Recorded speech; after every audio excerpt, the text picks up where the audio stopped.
Dubuffet disait « Il n'y a pas plus d'art des fous que d'art des dyspeptiques ou des malades du genou ». C'est vrai, en fait, la création artistique, eh bien, par définition, elle doit être enfiévrée, elle doit être dissidente, désobéissante, elle doit nous désarçonner, mais c'est pas parce qu'une personne a un diagnostic qu'elle va forcément réaliser des œuvres d'art brut. L'art brut, c'est l'art des fous, c'est un raccourci complètement faux. En fait, l'art brut est un art créé, réalisé par des personnes qui sont des marginaux. Évidemment, dans ces marginaux, on compte des personnes qui sont des malades mentaux, des handicapés, mais on compte aussi des prisonniers, des personnes qui sont excentriques, des gens qui sont des solitaires, des gens qui sont en dehors du mainstream. Ils sont dans la marge, vraiment comme la marge d'un cahier. Et c'est vrai que la folie a été quelque chose qui a ébranlé Jean Dubuffet, qui était à la recherche d'art brut à partir de 1945, au lendemain de la Deuxième Guerre mondiale, mais il n'a pas focalisé toute son attention uniquement sur des patients psychiatriques. Dans ces lieux, bien sûr, il y avait une telle révolte, une telle sensation de mise à l'écart, de refus, que ces gens, eh bien, pour s'en sortir, pour survivre, ils ont inventé des univers oniriques. C'était favorable à la rêverie, cette mise à l'écart. Et évidemment que c'est dans ces lieux, qui étaient des viviers pour lui, qu'il a trouvé des créations réalisées par Aloïse Wölfli, Tripier, beaucoup de figures légendaires de l'art brut.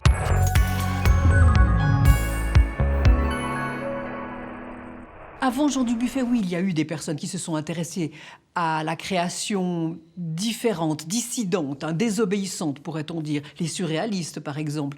Mais c'est vrai que Jean Dubuffet a donné ses lettres de noblesse à des créations qui étaient des créations mises à l'écart, des créations qui n'étaient pas considérées, des créations qui d'une certaine manière, n'avaient pas le droit à la parole. Les auteurs étaient des personnes qui étaient des laissés-pour-compte, les laissés-pour-compte de notre société, au nombre desquels, oui, c'est vrai, des personnes qui étaient enfermées, souvent leur vie durant, jusqu'à leur mort, dans des hôpitaux, dans des asiles, comme ça, mis à l'écart même de la société, même mis à l'écart de la ville.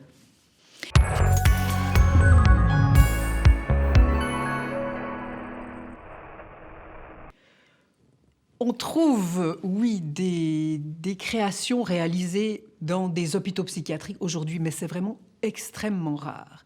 De toute façon, toute création d'art brut est rare. Toute création de fièvre, de haute fièvre, est rare. Mais dans les hôpitaux psychiatriques, ce qui a beaucoup changé à partir des années 60, mais surtout 70 ou 70, 80, etc., c'est la mise sur pied d'ateliers d'expression artistique. Ce qui est une très bonne chose en soi. Qu'on me comprenne bien, moi je trouve extraordinaire. Dès le moment où une personne dessine, peint, sculpte, écrit des poèmes, un journal intime, de toute façon, toute création venant d'une personne est importante pour elle-même. Elle chemine, elle extériorise, elle est en train de creuser un sillon qui lui est personnel. Mais il s'avère que dans les ateliers d'hôpitaux psychiatriques, la plupart du temps, on ne trouve pas exactement l'art brut. On ne trouve plus l'art brut. Pourquoi ? Parce que dans ces ateliers, eh bien, la création est invitée. Elle est au rendez-vous, elle est convoquée d'une certaine manière. L'art brut est trop rebelle, l'art brut est trop nomade. Dès le moment où on l'invite, dès le moment où on lui donne la main, hop, il disparaît, il s'évapore. L'art brut est une création de la sauvagerie, une création qui ne souffre pas, qui n'accepte pas d'être invité dans un lit qui a été fait pour lui, comme disait Jean Dubuffet. L'art brut, vraiment, doit être vif, vigoureux, et je crois que ce sont des exceptions. Il en existe encore, mais ce sont des exceptions quand on trouve des créations d'art brut dans des hôpitaux psychiatriques réalisés dans des ateliers. Parce que dans ces ateliers, on trouve toujours des personnes qui sont rebelles et qui ne suivent pas le thème, la thématique qui est proposée, des personnes qui n'utilisent pas les papiers, les couleurs, les matériaux qui sont offerts. Ce sont des personnes qui sont rebelles et qui inventent tout, de A à Z. Le sujet iconographique, le sujet qu'ils veulent traiter, ils inventent des techniques, ils inventent des matériaux qu'ils vont utiliser. Par exemple, ils récupèrent des matériaux et ils les inventent, mais surtout en ne suivant pas exactement à la lettre ce qui leur est proposé, justement.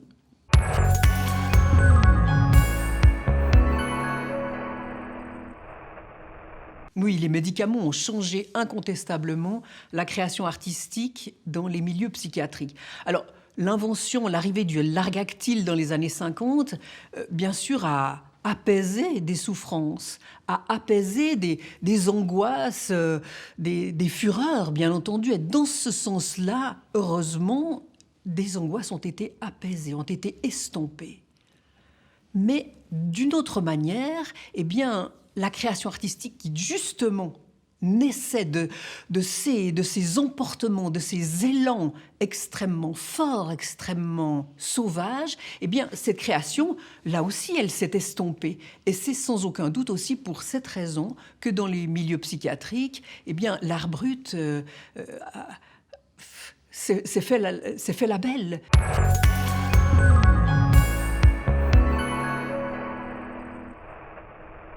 Oui, il est plus rare parce qu'en fait, l'auteur d'art brut d'hier n'est plus celui d'aujourd'hui. On ne le trouve plus, ou très peu, dans les hôpitaux psychiatriques, dans les prisons. On doit, bien entendu, utiliser une forme de stratégie pour essayer de le débusquer. On ne peut jamais chercher l'art brut seul, on a toujours besoin de quelqu'un, de personnes qui sont des sentinelles, des personnes qui nous signalent une création qui est justement réalisée dans le secret. Le silence, la solitude, une création clandestine, c'est ça la difficulté avec l'art brut. C'est que c'est une œuvre clandestine, donc comment la trouver? On ne peut pas tout seul. À mon avis, c'est absolument impossible. Il est important et même nécessaire d'avoir une personne qui nous guide jusqu'aux auteurs d'art brut qui souvent, la plupart du temps, se cachent.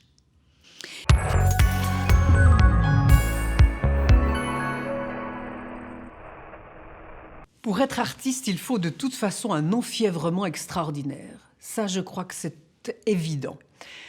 Il n'en demeure pas moins qu'une réalisation, une création picturale, un dessin, un poème réalisé dans un hôpital psychiatrique, eh bien, ça n'est pas par définition une œuvre d'art brut. Attention.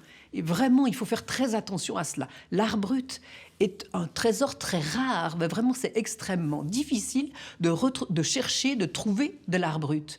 Mais il n'y a pas d'art des fous. Dubuffet disait « Il n'y a pas plus d'art des fous que d'art des dyspeptiques ou des malades du genou ».